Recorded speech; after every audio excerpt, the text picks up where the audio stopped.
and I've got a really good discussion opportunity today with Major Timothy Peters. We're going to talk about his background, his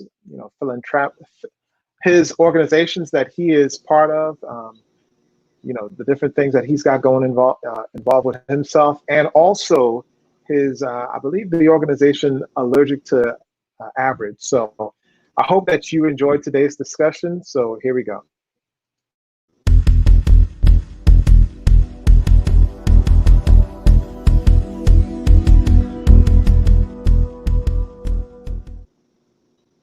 Without further ado, let me introduce you to the man, the myth, the legend, Major Timothy Peters. What's going on, man? Hey, good afternoon, good evening to everybody. How you doing? Hey, we're doing good. We're doing good. I really appreciate you taking time in your very busy schedule. I know you're still in uniform, but you still make a little time out for me. And I think, that's reflective of the character, of the person that I've known now.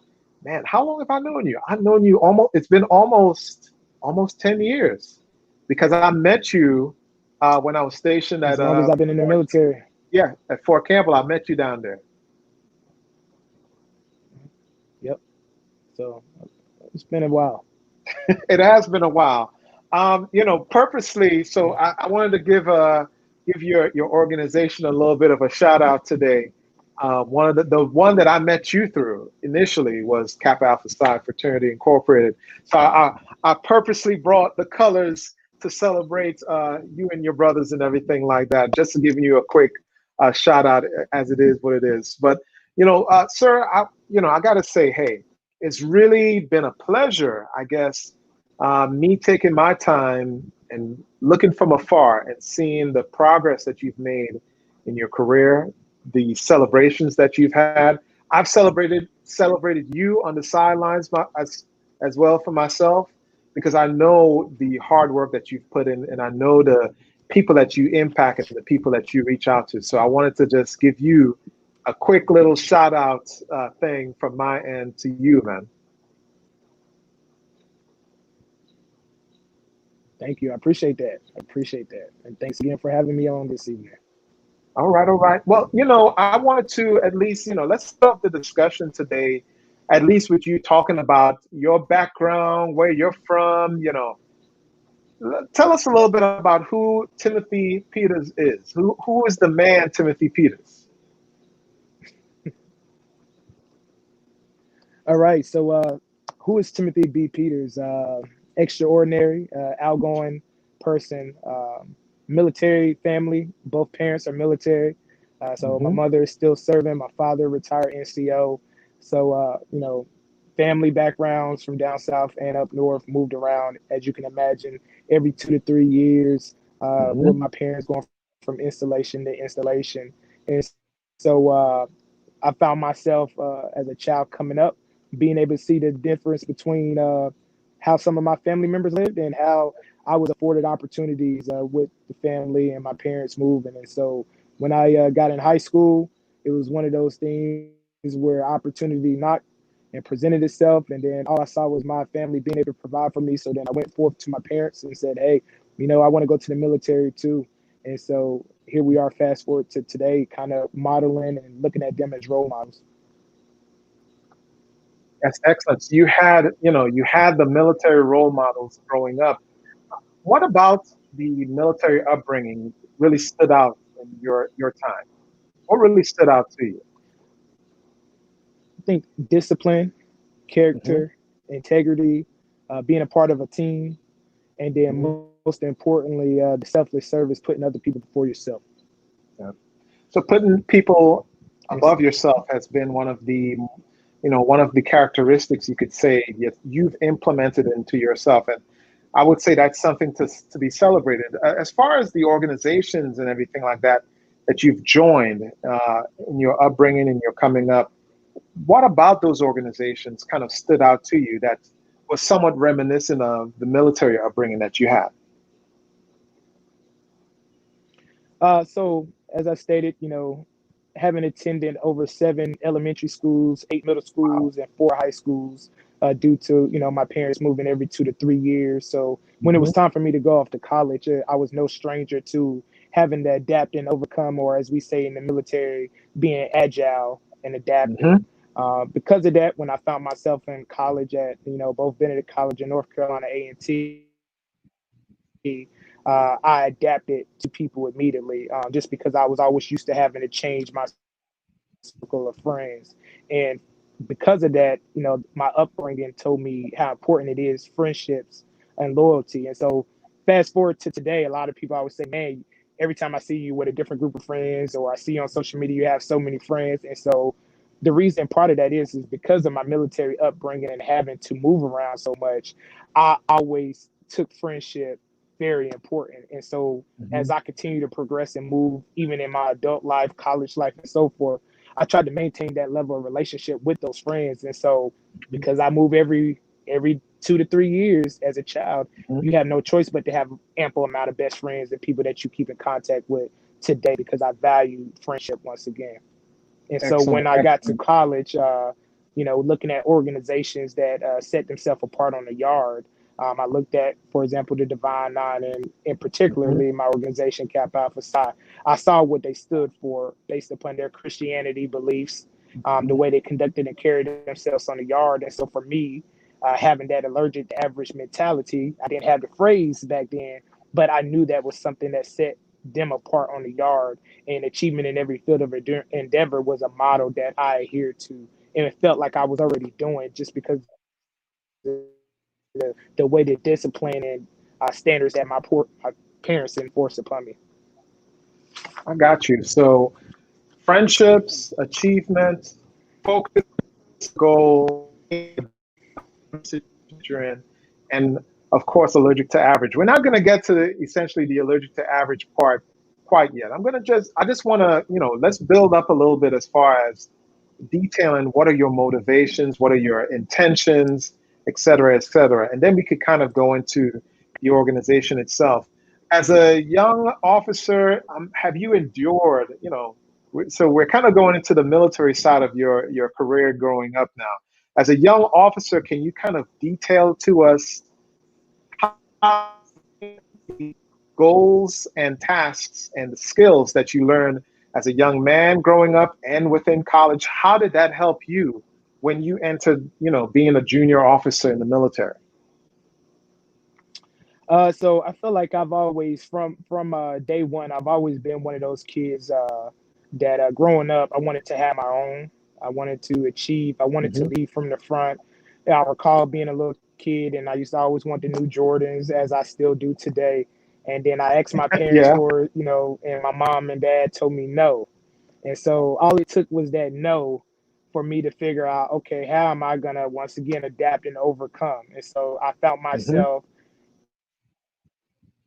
having that hustle mentality, like, I stay on base. There's a help center around the corner where I can go rent my own lawnmower and raise Hmm. money by cutting people grass to I purchase my own lawnmower. And I never forget being in the garage one day, very proud. I saved up some money by renting a lawnmower, and then I walked to the PX, bought me a lawnmower, carried that big old box back to my parents' house, and I was in the garage putting together my lawnmower. My dad comes in the garage and was like, "What are you doing?"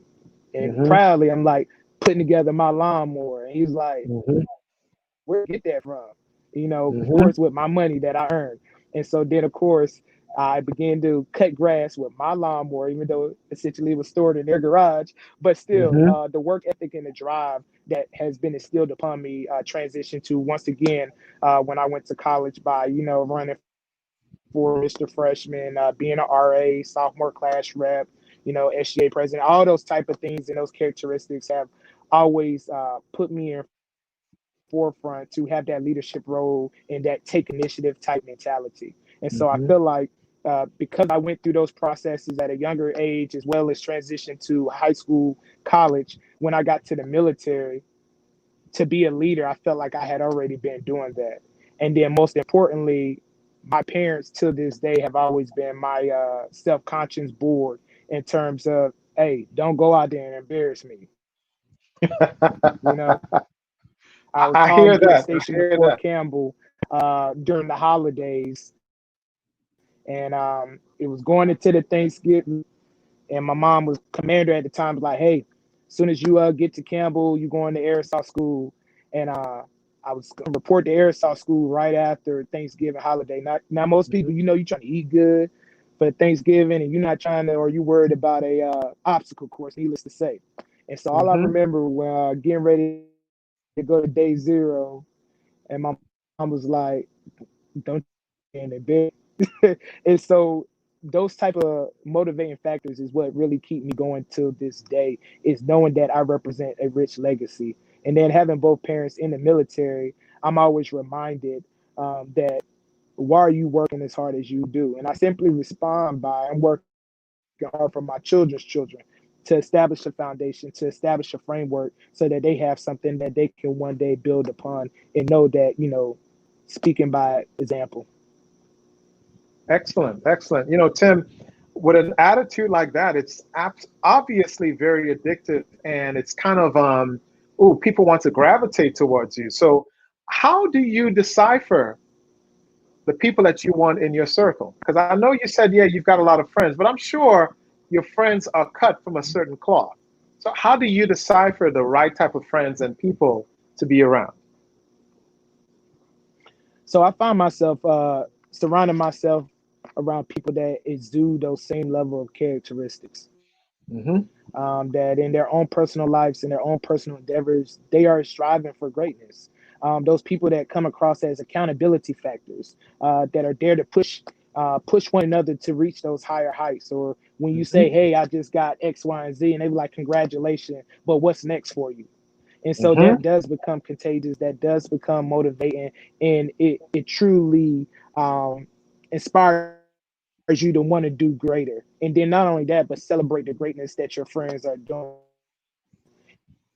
And I found when you surround yourself around people that are contagious in a positive manner, you Yeah, see drama disappear. You see anxiety disappear. You see stress disappear and things like that. Because at the end of the day, you are the circle that you keep. so if you find yourself in a lot of drama, it's typically birds of a feather flock together. You would agree? Yeah, absolutely. That, or just, people that just, want to bring you down, or see you fail. Yeah, And man. so Yeah. things that you can kind of self mitigate. And so for me, I try to mitigate as much things as possible that are going to take me down a path that I don't want to go. Hmm. A path that you don't want to go. What are some paths that you've seen people go down that you're like, man, good thing I kind of avoid that situation? What are some of those negative paths so that the viewers that is checking out our discussion could know, okay, that's Mhm. not the path or route that I need to be going down? I think for one, anything that is going to put you in a position that places you in a compromising state of mind, such as getting a DUI, integrity Yeah. violations, or something Hmm. that is going to tarnish your character, tarnish your legacy. Because especially being in the military, you can go from being the A+ guy to going to being the weakest person of the bunch in a matter of a second. And Hmm. sometimes you are guilty by association. And so if you Hmm. can help prevent and mitigate those by surrounding yourself around people that exude those qualities, that don't have integrity violations, that people don't have to scratch their head on, then that is the route you need to take. And as a young officer, you are oftentimes pulled into different directions, whether you're seeking mentorship, you're seeking sponsorship on something that you may think looks right, where it may not be popular demand by other people. And so at the Got end of the you. day, you also have to know who has a place in the zoo and a fight in the zoo, Got because you. So everyone's I'm not going going to to have come. your best interests at heart at the end of the day. I fully agree. I fully agree with that, where people typically don't always have your best interests in heart. Hell, some of the your latch and ride the success wave that you've got in order to be there when you fail so that they could point it out or laugh and point at you.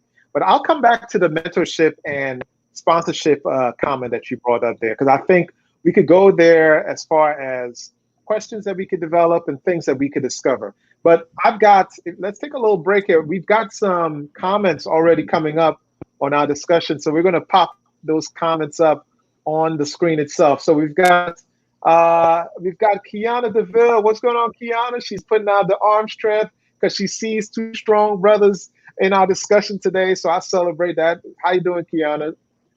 We've got one from Kalechi. She said, "Hey, Tim." She's sending you a shout out. That's what's up. We've got Brother Golden, Andre Golden. There you go. Good.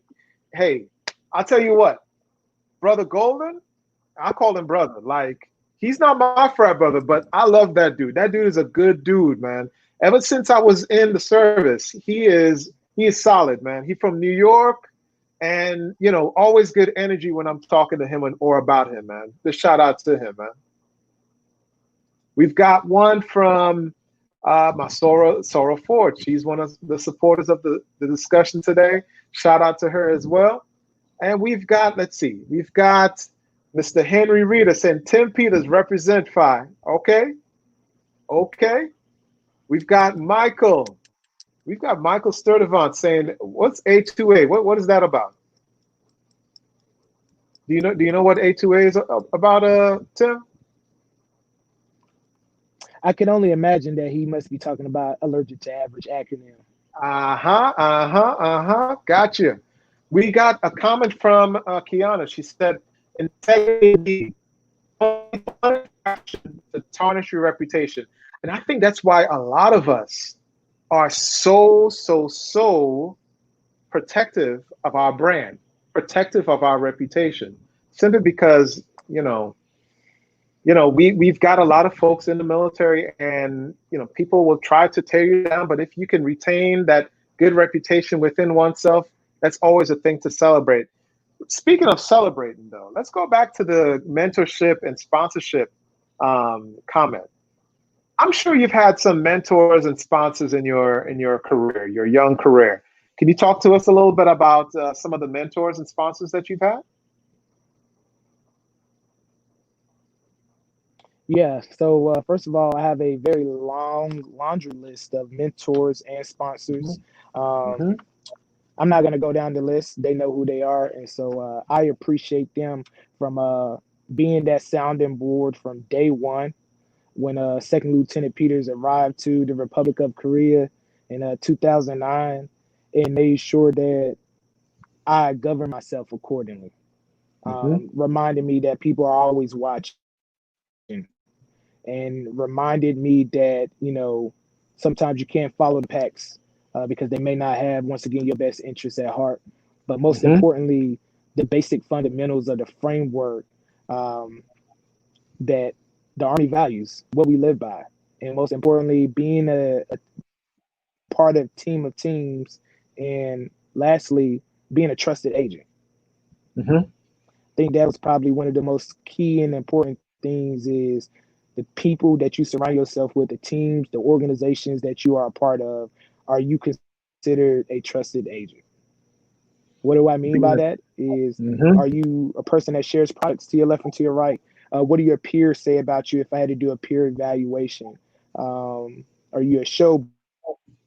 We can go on and on. But at the end of the day is what really matters is what do your peers, what are your subordinates, and so forth say about you, your character. Let me ask you something.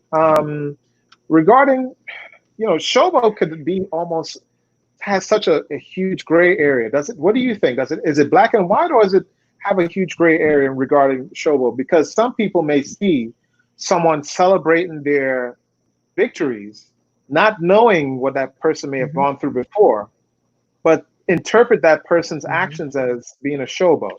How can you differentiate between being a showboat versus being very confident and celebrating one's successes? Well, so I think going back to us talking about our profession of arms, the United States Army, it really depends on the environment and the culture that you are affiliated with. I say that because growing up as an officer, I spent the majority of my career in a brigade combat team.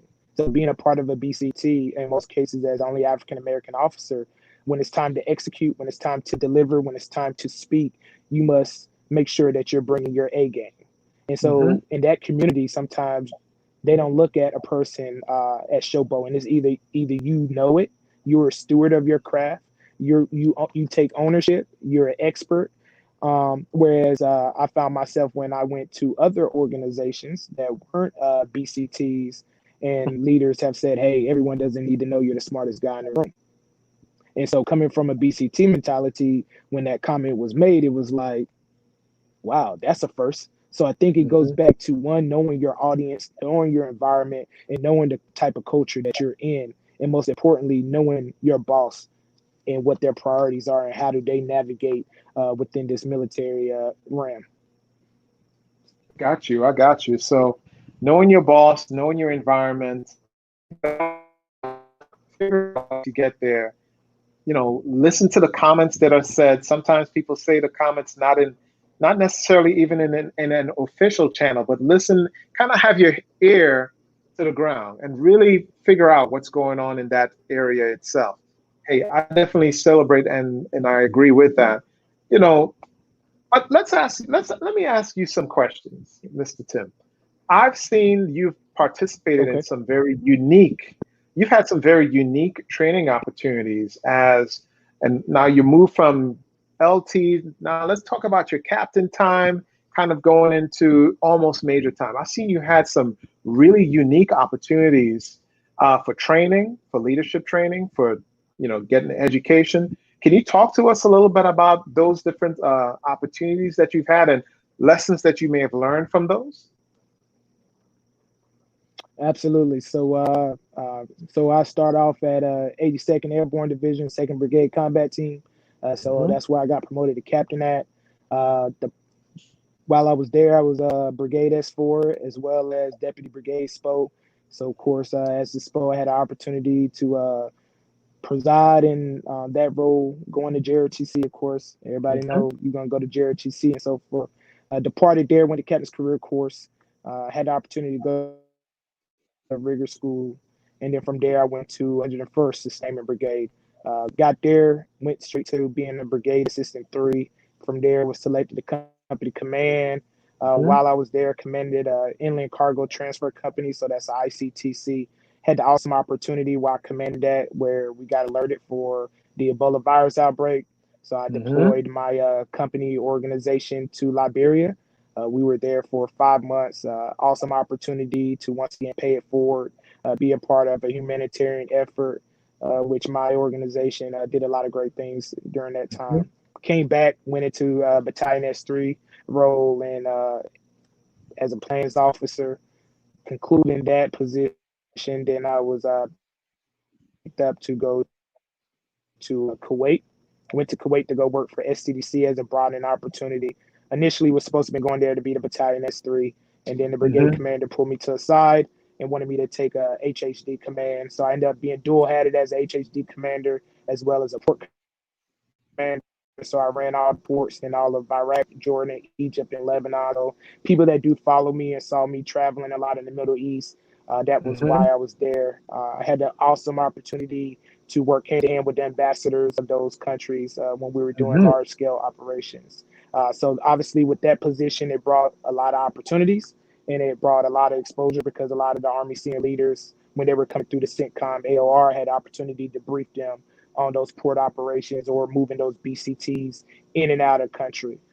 Gotcha. Concluding up that position or at the tail end of that position, selected for a nominative position to go to Special Operations Command at MacDill Air Force Base.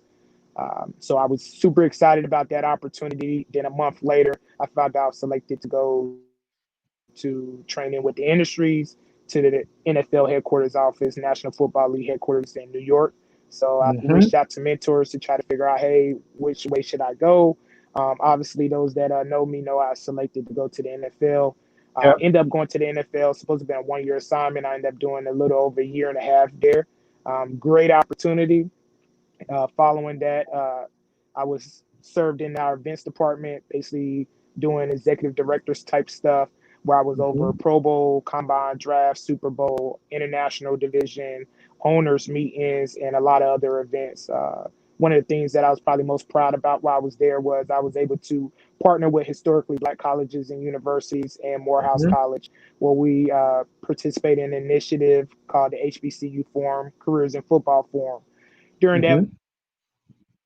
we brought HBCUs from all over the world, and we coached, teach, and mentored, as we would say in the military. Brought in former, current NFL legends. We brought in HR reps from the different clubs meaning the Baltimore Ravens, Mm-hmm. all those type of organizations. And we brought in a person to take their LinkedIn pictures, and we basically taught them on what is it like to get into an organization as such. So that was a very huge win for us as we talk about diversity and inclusion. And then another big thing was at the on-site of a lot of people saw with the Kaepernick situation. So I Yeah. was there during that time frame, which was a big Yeah. movement in the NFL. And one of the things that we decided to do was the Advocacy and Sports Workshop. The Advocacy Sports Workshop was initially geared towards NFL current players and former players at the NFL. However, if most people that are sports fans saw what that reporter had told LeBron that, hey, you need to shut up and dribble, that Yeah. went all over the media waves. And so as we sat back as a planning committee, we said, hey, you know what, this is not just issues that are affecting the NFL. These are issues that are also affecting sports industry as a whole. So we end up expanding our platform to invite NFL players, NBA players, WNBA players, and other people as well. And so after we did that, we partnered with Morehouse College. We brought all of those players to Morehouse, and we basically had professors talk to them about establishing a 501c3, how to Mm-hmm. establish their platforms in the local communities, working with partners such as stakeholders as the mayor, the police officers, and so forth to make their voices be heard. So we took them to the MLK Memorial and all other type of sites in Atlanta, Georgia. So that was a great moment. Finishing up there, I then went to here at the Pentagon, Mm-hmm. where I've been at the Pentagon for 2.5 years now, and I'm preparing to transition to head to school in the coming up months.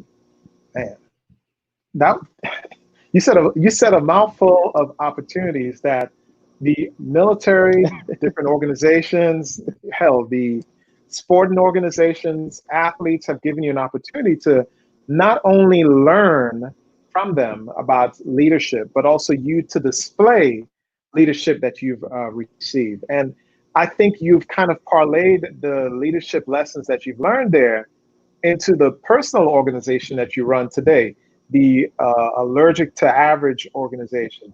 And obviously, now is the time that I'd love to hear directly from you. What exactly is Allergic to Average?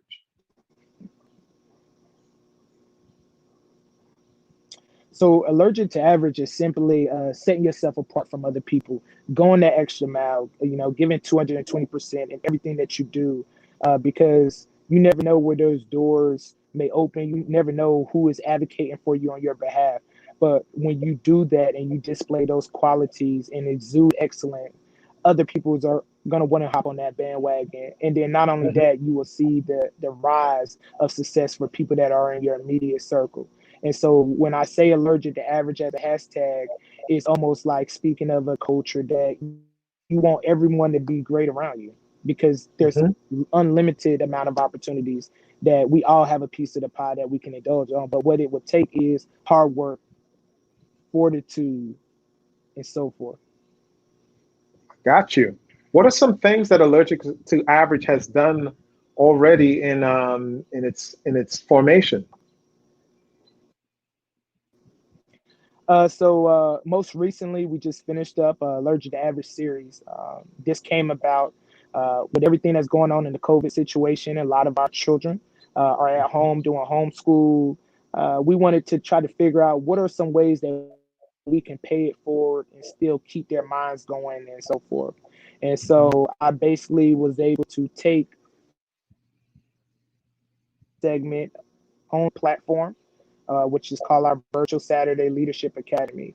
And so Mhm. during my segment, I decided to devote that time by talking to them as students, middle schoolers and high schoolers, about 25 students from the Prince George County area, and just really talk to them about, hey, these are some tools and resources that I wish I had known. We always say, had I known what I know now, I may have done different things today. And so, with that being said, the Allergic to Average series turned into giving them tools and resources, talking to them about opportunities that are out there.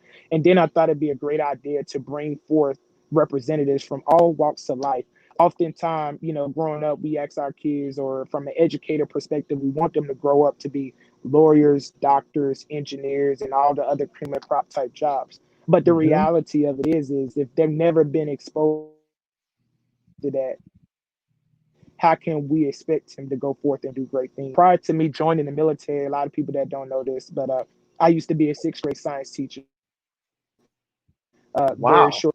And so one of the things that my principal did of that school was she put us, all the faculty and staff, on the school bus. And she took us to all our servicing communities. And she said, you see that trailer park right there? You see those projects right there? Those are where your students are coming from. So when, you know, your student is in class falling asleep, or your student has dirty clothes on, you don't know what type of environment or culture that that student is coming from. You see that Bojangles and that X, Y, and Z, Burger King, that's probably where your students' parents work at. So you don't know what type of income they have coming in. And so at the end of the day, you don't know who their role models are. And so for me, that was over 12 years ago. That has stuck with me in my day-to-day activities. And so for me, also, I realized that our students don't have people that they can really look up to. If you get a group of boys in a room and you say, who's your role model? Most of them are probably going to respond with LeBron James, someone that they can't physically reach out and touch. And so with the Allergic to Average series that took place on Zoom, we wanted to afford them the opportunity to be able to say, hey, mom, dad, I talked to a judge today. I talked to a lawyer today. I talked to a man that owns 2 Chick-fil-A's. I talked to a person that is the player director for the San Francisco 49ers. I talked to somebody from the Baltimore Ravens. I talked to 2 3-star generals, 1 2-star general. And so basically that was my mentality, was to create this forum, because at the end of the day, I could have all these resources, I could be able to touch into all these different platforms, but if I'm not paying it forward and sharing it with those people coming behind me, then what good is it sitting in my nest?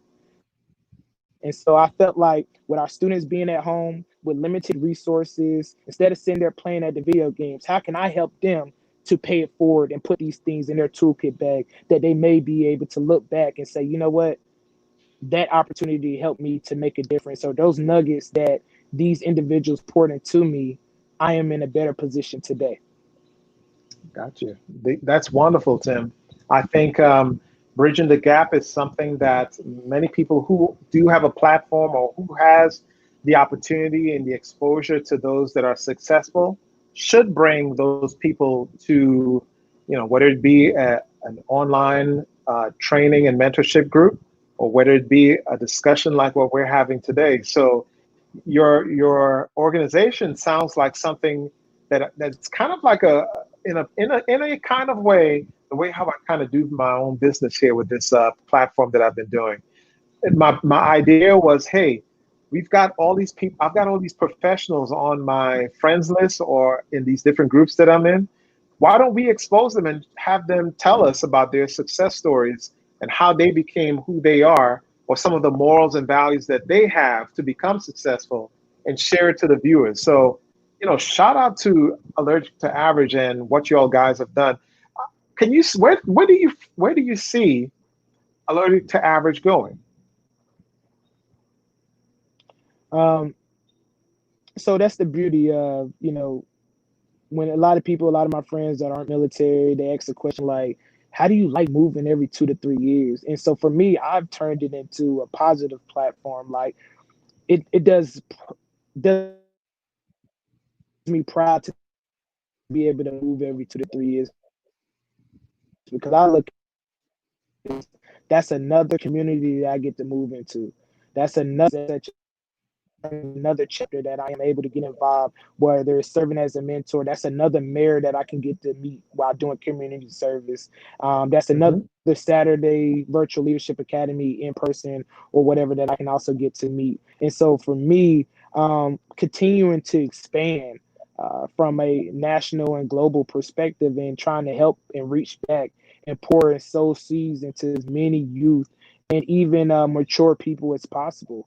To let them know that, hey, you know what, if I could do it, you could do it as well. And not only that, but it takes a village. And growing up, we always heard that mentality that it takes a village. And I truly believe that life is hard, especially when you're trying to maneuver and figure out things on your own.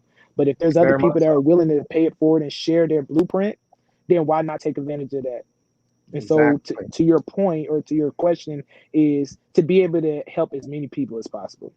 At the end of the day is, I've always learned, when you use your resources to make an internal difference, you will hear God say someday, well done. And so at the end of the day, for me, that is that fact to that those words, well done. Got you. So we've got some more comments coming in. Let's go ahead and post some more of these comments here. We've got from Colonel Kwesi Benjamin Sr. I met him in Germany before he said, very impressive young man. He said, we've got Soror saying 1920. Thank you, Soror. We got Kiana saying allergic to average. Awesome. We've got BT, we've got another frat brother of yours, Colonel Smiley. Well, retired Colonel Smiley. He did something there for the Kappas. I guess that's cool, man. I guess that's cool too. We've got Brother Golden. He said Gamma Nu best beast of Southeast. We've got the Wesley Palmore. We've got let's see, some more things that are being said. Be successful and you become what you see. And we've got one from Mr. Netherman saying, yes, Tim Peters is amazing. Timothy, you've kind of left a great impression on those that you got tough in contact with. And that is something that is admirable. What things can you say to someone who may be inspired to be the next Timothy Peters?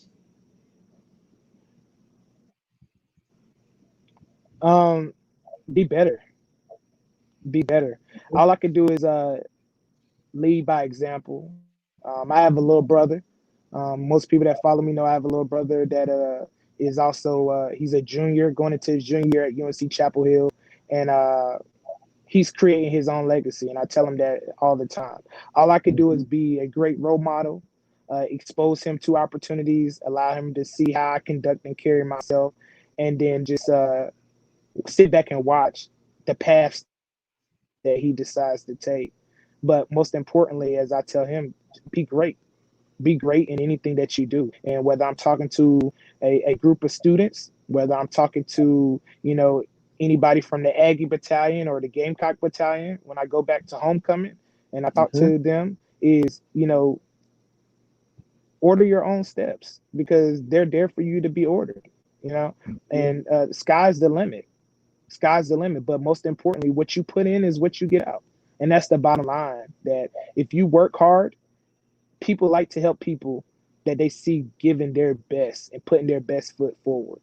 And so I just tell them that, just know how to utilize your resources and don't try to figure everything out on your own, because there's people that have set the foundation.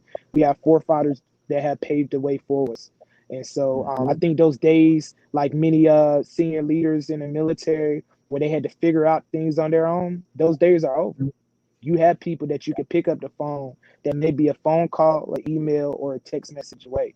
And if you don't utilize those resources, then shame on the individual that decides to do it on their own. Gotcha. So if someone wants to be involved with a to average organization, future forums you may be hosting, how can they become with it? So I would tell them to reach out to me offline. Most people to your following Obviously, they see me posting in your bio, so they're more than welcome to reach out to me via Facebook Messenger and to send me a Mhm. message, and I can direct them accordingly when that next opportunity presents itself. Excellent, excellent. So Tim, I guess in almost closing, moving forward with Allergic Average, moving forward with military career, and now you're going to get some more education. What do you hope your legacy will be from this point in your life? So okay. So what I would like for my legacy to be is that he was a brother's brother. Um, he would give his shirt off his back. He would help anyone in any possible way, as long as it's not illegal, unethical. Mhm. But most importantly, that he was he's the son of God, and I put faith before everything I do in life. I pray about things. Um, Whether I'm at work, I try to be a great teammate, but most importantly, just putting myself in other people's shoes. I think that's the most importantly, and just making sure that as the golden rule, treat people how you would want to be treated. And so I think at the end of the day, that final legacy is what would people say when you're not present? Will they speak Yeah. great characteristics about you? Will they speak ill about you? Or will they tarnish your legacy, tarnish your Mhm. character, which would destruct your credibility? Or would they say, hey, you know what? That's a great person that's inbound. That's the person that you want to have on your team. And Mhm. I would like to say, I would like to be one of those type of people that people speak in high regards. That once again, the word that I used earlier, they identify me as a trusted agent. Trusted agent. I think that should have been our discussion today, man. How to become a trusted agent with Major Timothy Peters. You know, Tim, I really appreciate you coming and just talking with me, man. Over the past, decade that I've known of you and know you, I met you in real life before, so this isn't like a first time. Hey, let's talk sort of thing. Over that time, man, I've got to say, I got to give you your props, man. All of the different places and faces that you've been around have been people that I know and you know, but you've always maintained and retained that positivity throughout it. It's something where, if you're a person to celebrate, you should be celebrated. And if you're a person that sees the good in other people, you do celebrate those things as well. I see you as a very loyal person, and that's something that's exuded in your organization from what I'm hearing and what I'm seeing, and also your legacy and your character that other people can speak about with you personally. And I guess in closing, and we've got one more comment that came in from Miss Dominique Logan. She said, "Two amazing peers, way to go, Otis and Tim." Hey, Dominique, what's going on? She's good people. Shout out to her. I just want to give you a shout out, sir, and I hope that we could get another chance to just talk some more, to hear where Allergic to Average is. And do you have some more advocates out there that could speak on Allergic to Average, and what would they say? What would they say if it means, I asked them, how was it working with Tim in this organization? What would they say?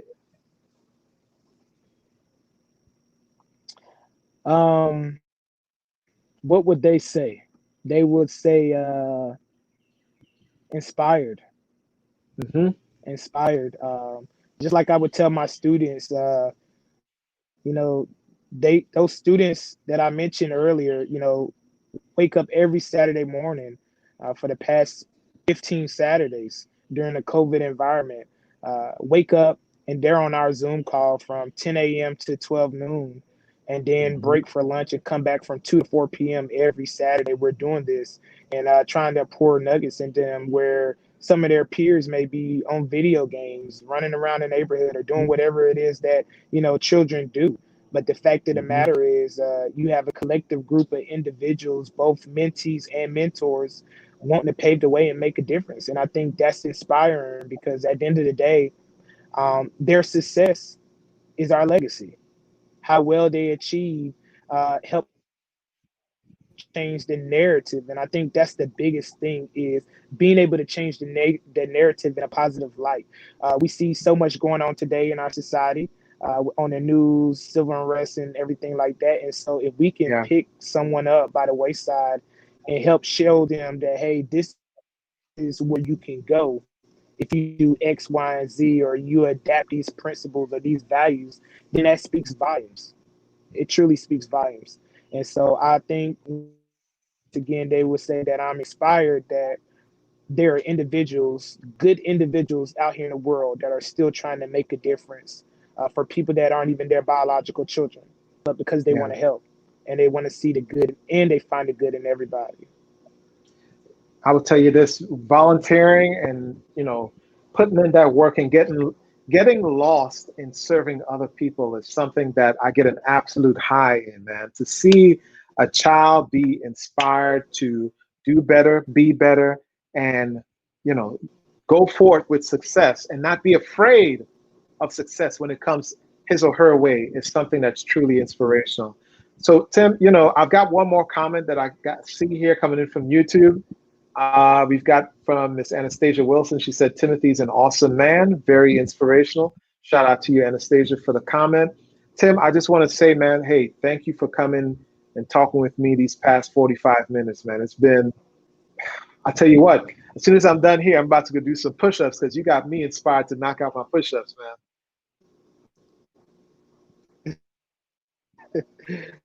Hey, but before we hang up, I just want to mention, and I thank you for taking time. I know, you know, doing things like this is a very a sacrifice and a true selfless type thing.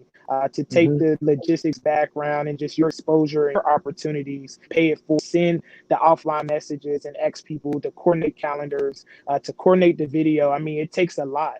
And so I just say kudos to you for being able to be a trusted agent, and most importantly, a change agent, to pay it forward and to give that back. I mean, that is what it's all about at the end of the day, helping and inspiring other people, aspire to inspire. And so I say kudos to you for taking your time where you could be at home with your family, sitting at the dinner table right now, but yet you're doing this. So kudos to you, and rest assured that it does not go unnoticed. So thank you, because you are affecting change and you have a global